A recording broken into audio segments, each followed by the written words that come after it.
আর এই গুরুত্বপূর্ণ হওয়ার অন্যতম কারণ হলো এই জিলহজ বা জুলহজ্জা, এটা হলো হজের মাস। এই মাসটা হলো কুরবানির মাস। আল্লাহ রাব্বুল আলামিন আল কোরআনের মধ্যে এই মাসের প্রথম 10 দিনের শপথ করেছেন।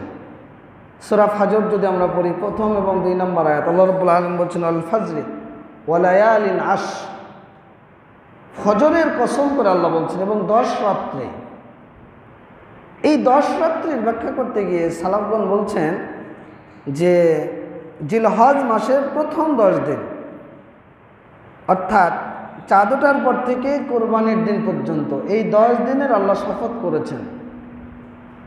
আল্লাহ রাব্বুল আলামিনের এই জিলহজ মাসের প্রথম দশকের যে ফজিলত, রাসূল সাল্লাল্লাহু আলাইহি সাল্লাম বলছেন যে মাল আমালু ফি আইয়ামিন আফযালু মিনহা ফি হাদি, অর্থাৎ আল্লাহর কাছে এই 10 দিনের আমল এতটাই গুরুত্বপূর্ণ যে সাহাবী জিজ্ঞাসা করলেন যে আল্লাহ রাসূল, জিহাদের চাইতেও কি?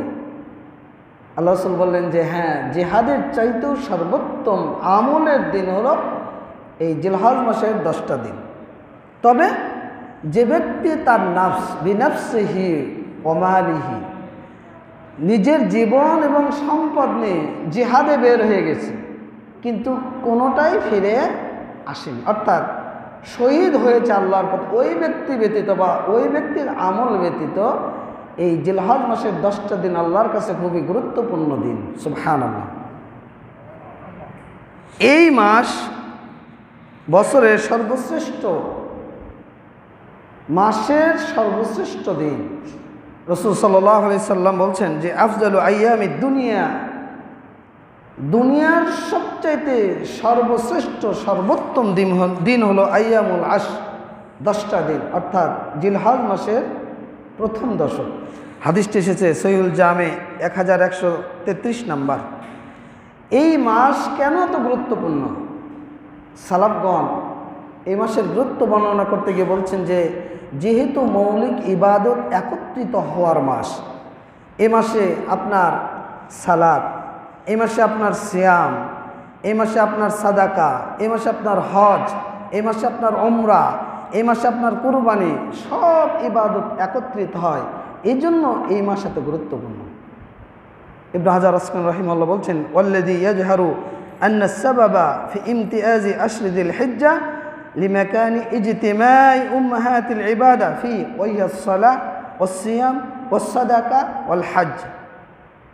তিনি বলছেন যে একথা সুস্পষ্ট যে জিলহজের প্রথম 10 দিনের বিশেষ গুরুত্বের কারণ হলো যে যেহেতু এই দিনগুলোতে মৌলিক ইবাদত সমূহ একত্রিত হয়। সেটা কি? যেমন সালাত, সিয়াম, হজ, উমরা, কুরবানি। আল্লাহ রাব্বুল আলামিন এই মাসকে এই জন্য এত গুরুত্ব আরোপ করেছেন, মর্যাদা দান করেছেন।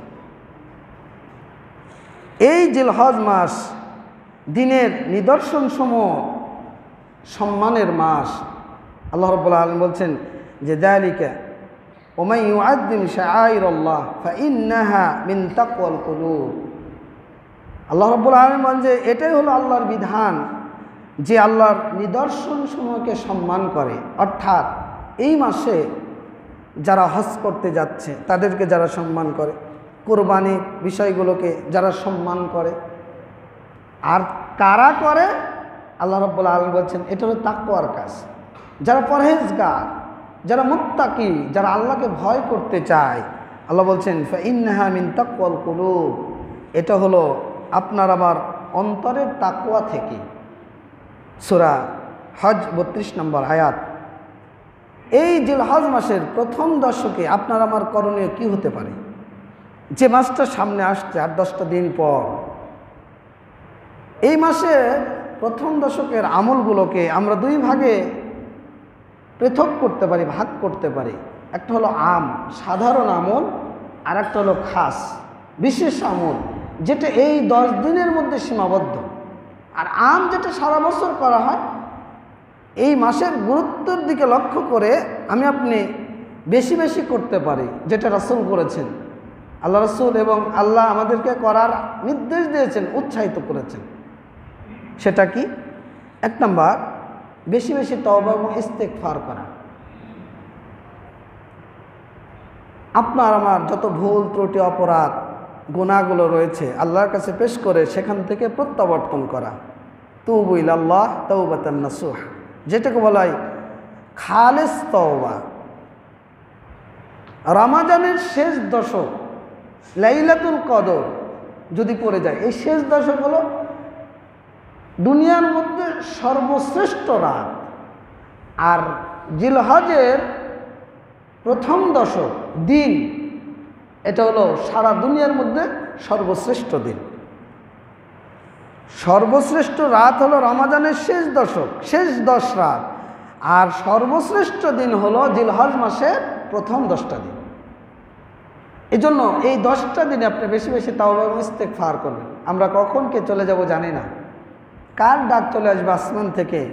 এই জন্য আল্লাহর কাছে তাওবা এবং ইস্তেগফার করা। 2 নাম্বার, সেটি হলো ফরজ ইবাদত তো করব, এর সাথে সাথে বেশি বেশি নফল ইবাদত করা। রাসূল সাল্লাল্লাহু আলাইহি সাল্লাম বলছেন, আল্লাহ বলেছেন যে মান আদ আলী ওয়ালিয়ান, যে ব্যক্তি আমার ওলি বন্ধুর সাথে শত্রুতা পোষণ করে আমি তার সাথে যুদ্ধ ঘোষণা করি। আর আল্লাহর নিকটবর্তী হওয়ার সর্বশ্রেষ্ঠ মাধ্যম হলো আমি যা ফরজ করে দিয়েছি, অর্থাৎ বান্দা ফরজ ইবাদত করে আল্লাহর নিকটবর্তী হয়। এরপরে সবচাইতে ওমা ইয়াজালু আবদি ইয়াতাকাররাবু ইলাইয়া বিন নওয়াফিল, বান্দা আমার সবচাইতে ফরজের পর যে বিষয়টা নিয়ে আমার নিকটবর্তী হয় সেটা হলো নফল ইবাদত। বেশি বেশি দান সাদগা, তওবা ইস্তেগফার, জিকির আজগার, ভালো কাজ, সৎকর্ম, এগুলোর মাধ্যমে নফল, যেটা ফরজ নয়, আপনি দান করতে বাধ্য না, এটা নফল। যত বেশি করবেন তত আল্লাহর নিকটবর্তী হবেন। আপনি নফল সালাত, নফল সিয়াম যত বেশি পালন করবেন, নফল কাজ, আপনি তত আল্লাহর নিকটবর্তী হবেন। এরপর আল্লাহ রাব্বুল আলামিন বলছেন, যখন বান্দা এগুলো করে তখন ওই ব্যক্তি আমার কাছে, ওই বান্দা আমার কাছে প্রিয় হয়ে যায়। ওই ব্যক্তি আমার কান হয়ে যায় যে কান দিয়ে সে শোনে, ওই ব্যক্তি মুখ হয়ে যায় যে মুখ দিয়ে সে কথা বলে, ওই ব্যক্তি আমার হাত হয়ে যায় যে হাত দিয়ে সে কাজ করে, ওই ব্যক্তি আমার পা হয়ে যায় যে পা দিয়ে সে চলে। সুবহানাল্লাহ, চিন্তা করতে পারেন আপনি? অর্থাৎ আপনি যত নফল ইবাদত করবেন আপনি আল্লাহর তত ওলি, আল্লাহর নিকটবর্তী, আল্লাহর বন্ধুতে রূপান্তরিত হবেন। সুবহানাল্লাহ। আর আল্লাহর নিকটবর্তী হওয়ার সর্বশ্রেষ্ঠ মাধ্যম হলো বেশি বেশি নফল ইবাদত করা। হাদিসটি সহিহ বুখারীতে এসেছে 6502 নাম্বার। এরপরে আমি আপনি যে কাজটি করব সেটি হলো সিয়াম পালন করা। রাসূল সাল্লাল্লাহু আলাইহি ওয়াসাল্লাম এই জিলহজ মাসের প্রথম 10টা দিন, বিশেষ করে 1 থেকে 9 পর্যন্ত আল্লাহ রাসূল সিয়াম পালন করতেন।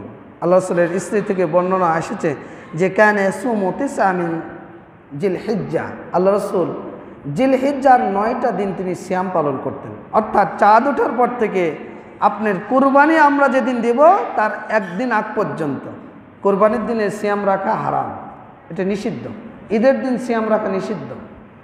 অর্থাৎ 1 থেকে 9 পর্যন্ত আমি আপনি সিয়াম পালন করব।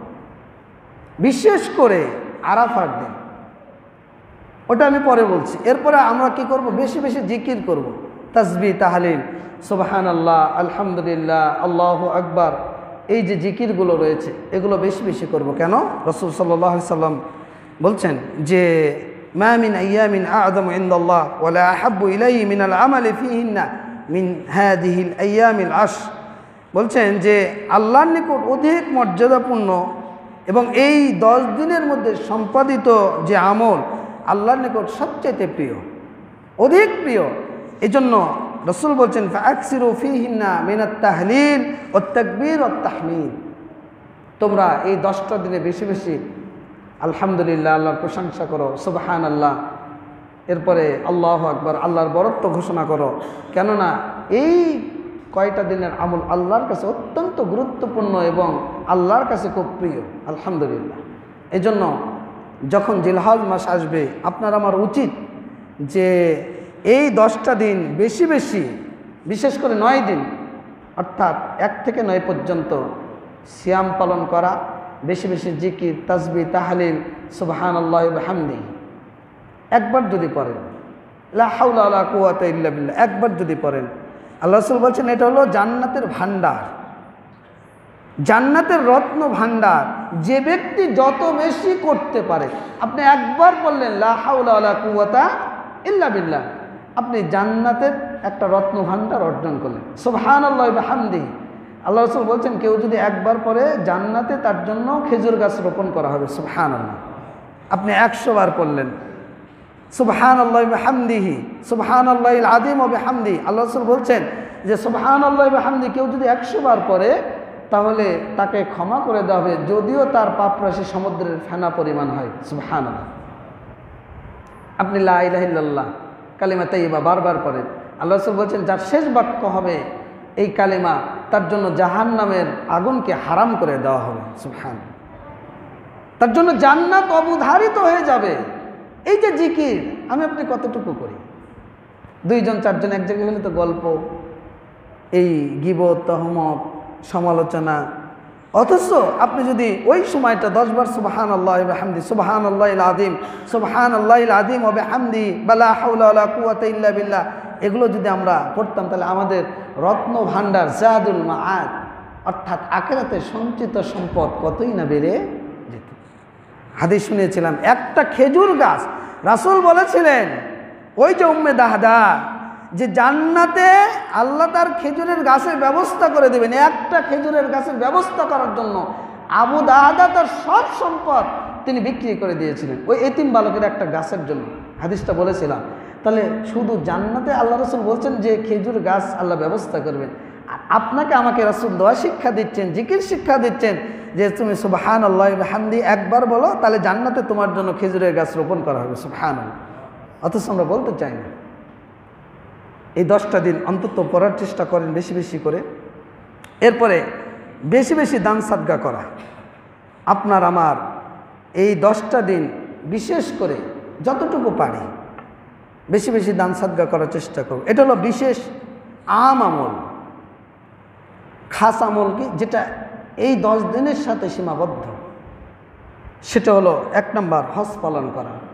যারা হজে গিয়েছেন বা যাচ্ছেন, এখনও যারা অবশিষ্ট আছেন, এরপরে ঈদুল আজহার সালাত আদায় করা, এটা হলো ফরজে আইন। তবে আমার জানা ছিল না, আমি গত রমজানের পরে জানলাম যে আমি এই মসজিদের খতিব হিসেবে এটা আমারও দায়িত্ব বলা যে এই মসজিদে ঈদের জামাত হচ্ছে। সারি কারণ ব্যতীত কিন্তু মসজিদে ঈদের জামাত করা বৈধ না। এটা হলো প্রথম কথা। দ্বিতীয় কথা হলো এটা ফরজে আইন। আল্লাহ রাসূল বলছেন যে তোমার বাড়িতে যদি ঋতুবতী কোনো মহিলা থাকে, হায়েজগ্রস্ত, তাদের জন্য সালাত নিষিদ্ধ। এদেরকেও তুমি তোমার বোনের সহযোগিতায় চাদর দিয়ে তুমি তাকে ঈদের সালাতে মাঠে নিয়ে যাও। মসজিদে সালাত আদায় করার কারণে কিন্তু আমার মা বোনরা বঞ্চিত হচ্ছে। তারা সালাত পড়তে বাধ্য না, কিন্তু ঈদের সালাতের গুরুত্ব এতটাই যে তারা মুসলিমদের দোয়ায় শরীক হবে। এজন্য আপনাদের প্রতি উদাত্ত আহ্বান থাকবে যে মহিলাদের ব্যবস্থা করা, খোলা মাঠে সালাতের ব্যবস্থা করা এবং মহিলাদের অংশগ্রহণ নিশ্চিত করা, কারণ এটা ফরজে আইন। প্রত্যেক মুসলিম বাধ্য ঈদের সালাত পড়তে এবং যেতে এবং খোলা মাঠে। তো জিলহজ মাসের খাস আমল হলো যে ঈদের সালাত আদায় করা। এরপরে 3 নম্বর হলো কুরবানি করা। আল্লাহ রাব্বুল আলামিন বলছেন ফসল্লি লিরাব্বিকা ওয়ানহার, আপনি আপনার প্রতিপালকের নামে প্রতিপালকের জন্য সালাত আদায় করুন এবং কুরবানি করুন। কুরবানিতে যারা আমরা সামর্থ্য রাখি, কুরবানি দেওয়ার রাসূল সাল্লাল্লাহু আলাইহি সাল্লাম বলছেন মান কানা লাহু সাআতুন ওয়া লাম ইউদাহি ফালা ইয়াকরাবান্না মুসাল্লানা। যে ব্যক্তি কুরবানি দিতে সামর্থ্য রাখে, সক্ষমতা রাখে, আর ওই ব্যক্তি যদি কুরবানি না দেয়, সে যেন আমার মুসাল্লায় না যায়, সে যেন ঈদগাহে না যায়। এটা কিন্তু সুন্নাত, সুন্নাতে মুআক্কাদা, গুরুত্বপূর্ণ একটি সুন্নাত। কিন্তু আমাদের সমাজে এই কুরবানিকে আমরা এমনভাবে নিয়েছি, এটাকে ফরজ হিসেবে রূপান্তরিত করেছি। এই সুন্নাতে মুআক্কাদা বোঝানোর জন্য আবু বকর রাদিয়াল্লাহু আনহু, ওমর রাদিয়াল্লাহু আনহু, ওসমান রাদিয়াল্লাহু আনহু, জালিলুল কদর সাহাবী, সম্মানিত সাহাবী, যারা জান্নাতি মানুষ, তারাও মাঝে মাঝে কুরবানি ছেড়ে দিতেন। মানুষ যাতে এটা মনে না করে যে এটা ফরজ ইবাদত, এটা ওয়াজিব ইবাদত, মানুষ যাতে এটা মনে না করে।